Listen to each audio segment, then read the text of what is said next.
Welcome to Healing Horizons with Saima.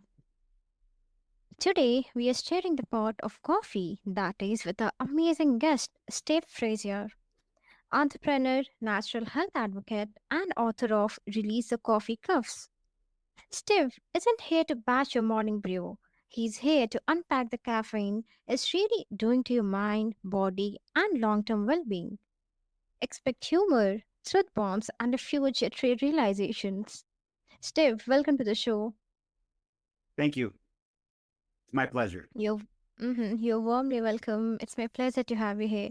So, Steve, you have spent years researching caffeine. So, what was the moment that made you say people need to know the whole story now?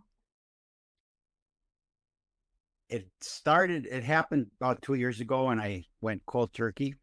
I had been drinking, I've been on and off caffeine for my whole life. And 2 years ago, actually 10 years ago, it actually started the first time I had what I thought was a heart attack. And so I was on the road. I was 45 minutes from home. I called my wife. I said, I'm coming back. I'm going to get in the car, take me to the emergency room. I went in. I had something called PVCs, which are premature ventricular contractions, and I'm in a minority of people that can feel them rather strongly because I really thought I was having a heart attack. I mean, my heart was felt like it was coming out of my chest. So I'm hooked up to an EKG machine, and we could see them. And the doctor said, I said, so what's causing this? He said, well, stress. And then he paused and he said, and caffeine. And so since then, I've only had one episode. That was over 10 years ago. And Mhm. I went back just like many people do because it's an addictive substance and it's a drug. And I went back and then, so I had another episode. So then I quit right away. And then 2 years ago, I quit cold turkey and I had severe headaches and fatigue. And I called my daughter, who's a natural health practitioner, and I said, what can I do about this? There's something you got to be able to help me with. And she said, well, you drink lots of water. If you want to humor yourself, you can take some ibuprofen, probably won't make a difference. In other words, the only thing that can really stop that headache is caffeine. And I'll get into that in a couple minutes, but it has to do with adenosine receptors in your brain. So when I went to get certified as a self-sabotage coach, one of the pillars in self-sabotage is a physical pillar, and that has to do with, let's say, nicotine, alcohol, caffeine, overeating, prescription drugs, uh, not exercising. These are all physical traits of self-sabotage that you can do this. And after looking at them all, I realized that caffeine probably had the most impact on people, particularly in the United States. I don't know the numbers worldwide. I know in the United States, approximately 85% of adults drink caffeine daily. And that's Mhm. about 200 to 300 million people just in the United States drink caffeine daily. And so I thought, well, I think I've got quite a market here. Now, with the caveat that many people do not want to quit. And I've done presentations and I've had people look at me and say, you aren't taking my coffee away. I want to be very clear that I'm not here to take your coffee away or your tea or your energy drink. I'm not anti-caffeine. I occasionally use caffeine myself when it's necessary, when I travel. When I drive long distances, I drink caffeine to stay awake and alert. Now, I do pay for that when I stop at night because I usually don't go to sleep right away. It usually takes me 2 or 3 hours to go to sleep. And so we can get into that. If you'd like me to get into why that happens, I could do that right now. Yeah, sure. Yes. Okay. So here's how I start my day. And I think this is the easiest way to explain this. I get up in the morning and I go to my living room window, which faces the east, and I look at the sun, or I look at the sunset, or I look at the sun coming up, depending on what time of year it is. Right now the sun is up at 6 a.m. So and what that does is it naturally spikes the cortisol in your body, which is supposed to happen because cortisol gives you the energy to get, it gives you some pop, it gives you a little zip.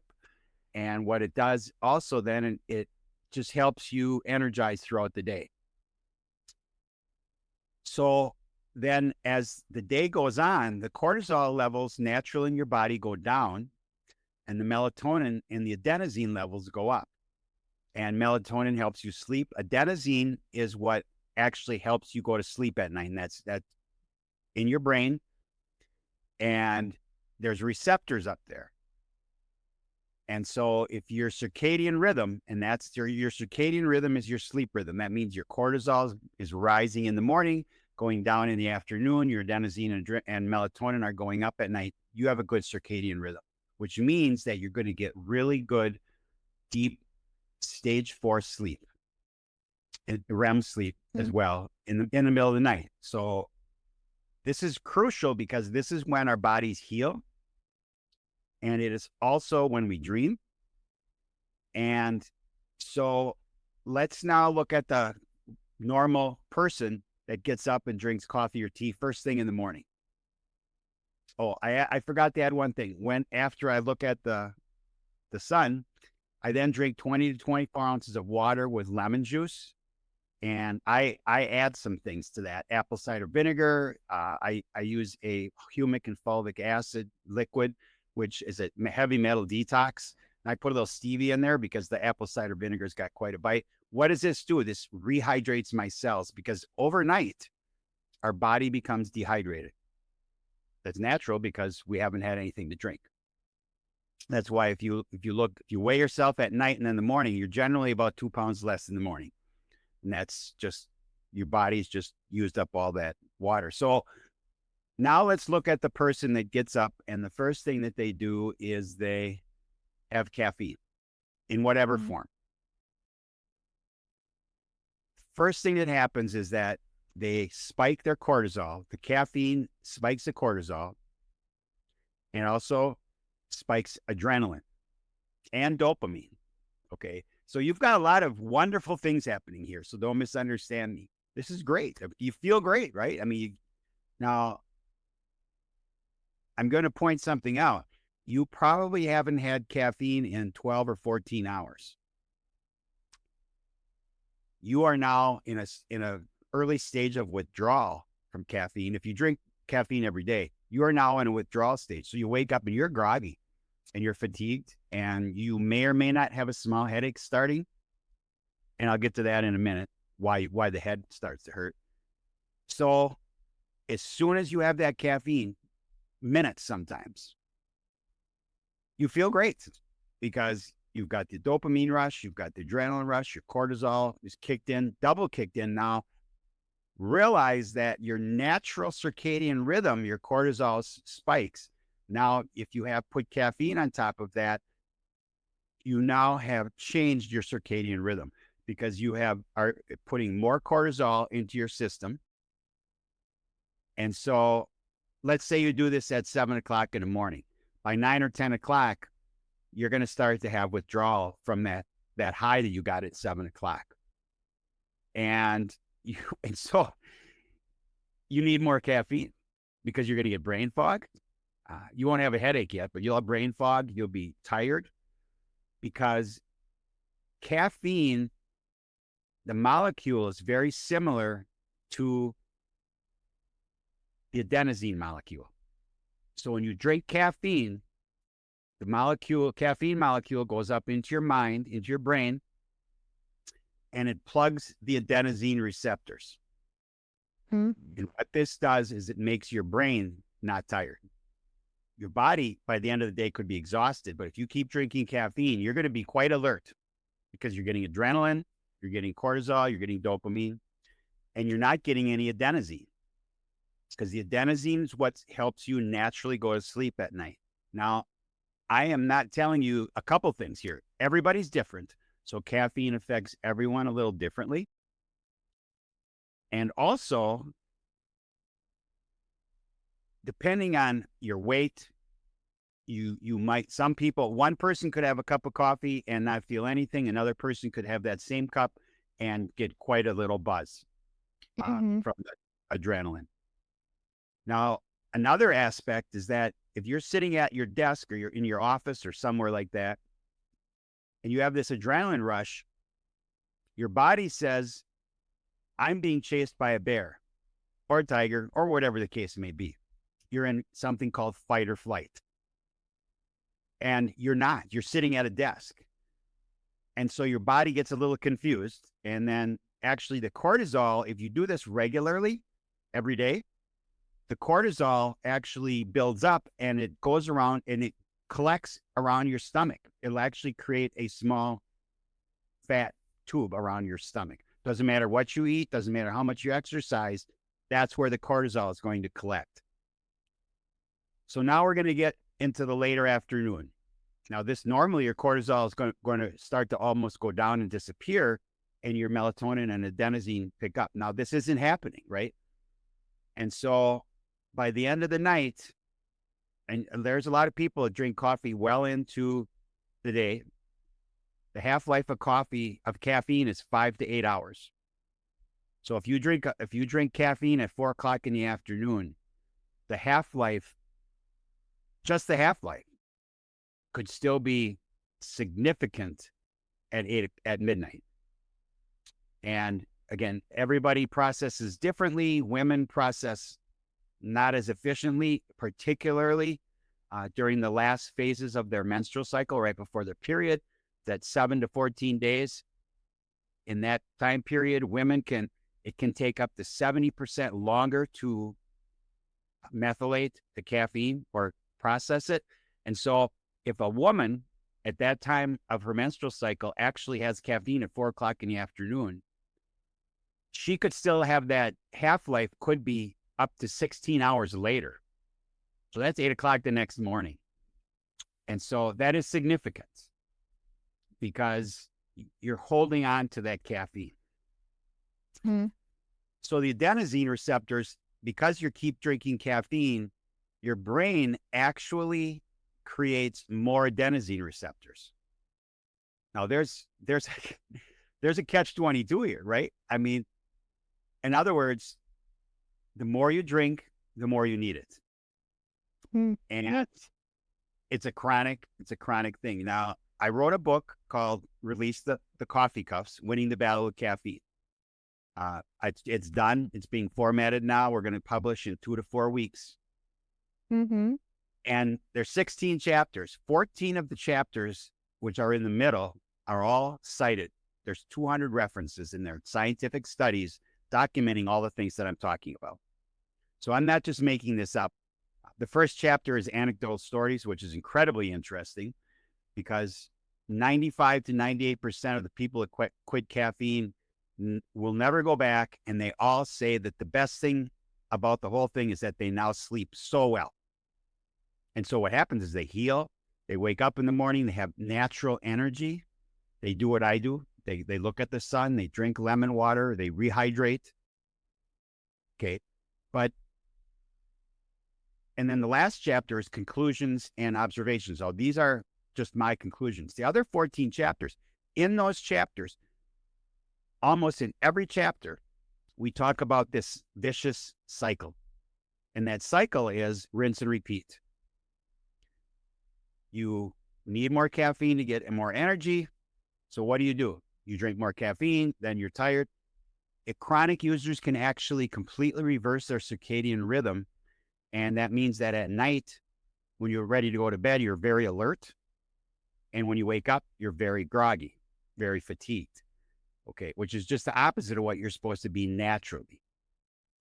Now, my role in writing the book, and I have a coaching program, and I have a speaking business, and I do podcasts. My role is to influence people. I can't make anyone change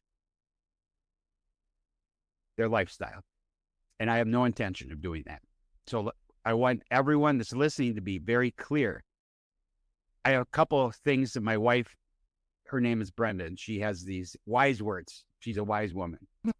First one is that we all have free will and free want. So each one of us controls what goes in our body. Okay. And then the other one, and this is one of the things that leads me to what I do. And that is, you can take a horse to water, but you can't make it drink. However, you can make it thirsty. Now, my role is to make people want to understand what caffeine may or may not be doing to their bodies and their minds. Okay, because there's a lot of physical aspects here that I haven't even touched on yet. And that one, the adrenal glands, this affects your adrenal glands very severely, the chronic use. And you can get adrenal fatigue. And what that does, what that can lead to in men and women is that your fight or flight just doesn't kick in as fast, or it doesn't kick in because it's so overworked that it just decides, I'll just wait till my next hit of caffeine before I get some adrenaline. So if you actually need that fight or flight thing, you may be out of luck. It also has impact on, it's a diuretic. Caffeine is a diuretic. So remember, I talked about being dehydrated first thing in the morning. Yes. Drink caffeine. What do? You start going to the bathroom. And when you do that, you get rid of not only water, but you get rid of minerals, important minerals in your body. Calcium and magnesium are two of the most important. So if you're going to stay on coffee, and this isn't medical advice, but it's advice, general advice, and you should talk to a natural health practitioner maybe, is that you should supplement, especially magnesium. Magnesium glycinate is a great way. Again, consult with someone, but calcium supplement. What it does is it helps your bones, okay, particularly for women with osteoporosis as they age. And ironically, one of the things about quitting caffeine for women is that it'll make their PMS significantly easier.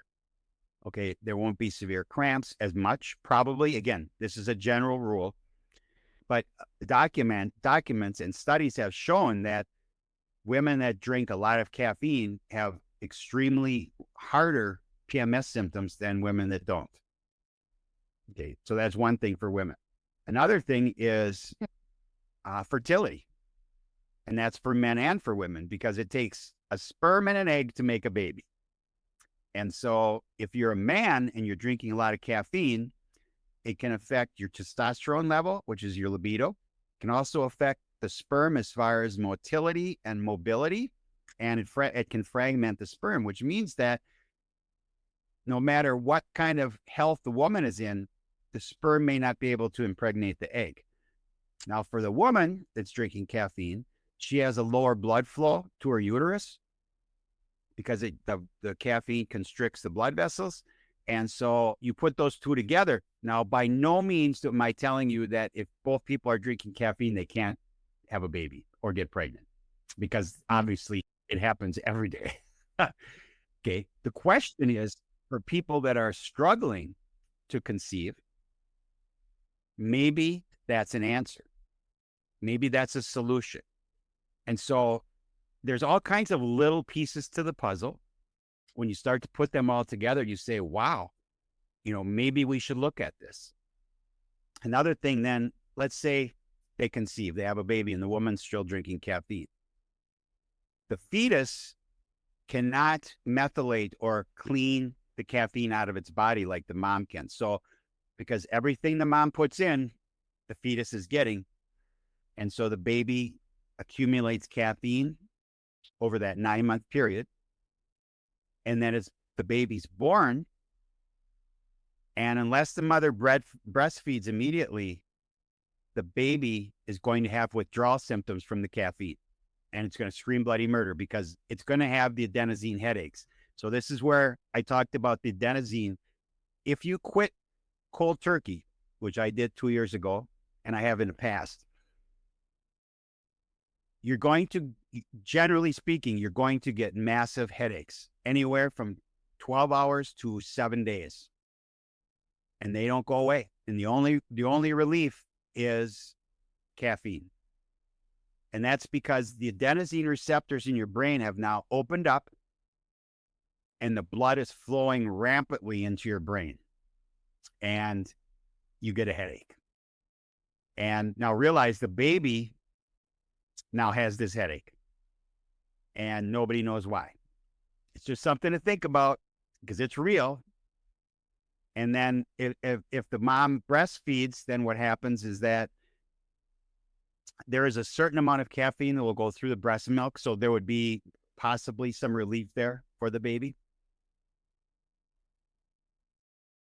My suggestion is if you are pregnant or want to get pregnant, you just shouldn't drink caffeine because it's going to make everything better. Caffeine has been linked to an increase in miscarriages and stillbirths.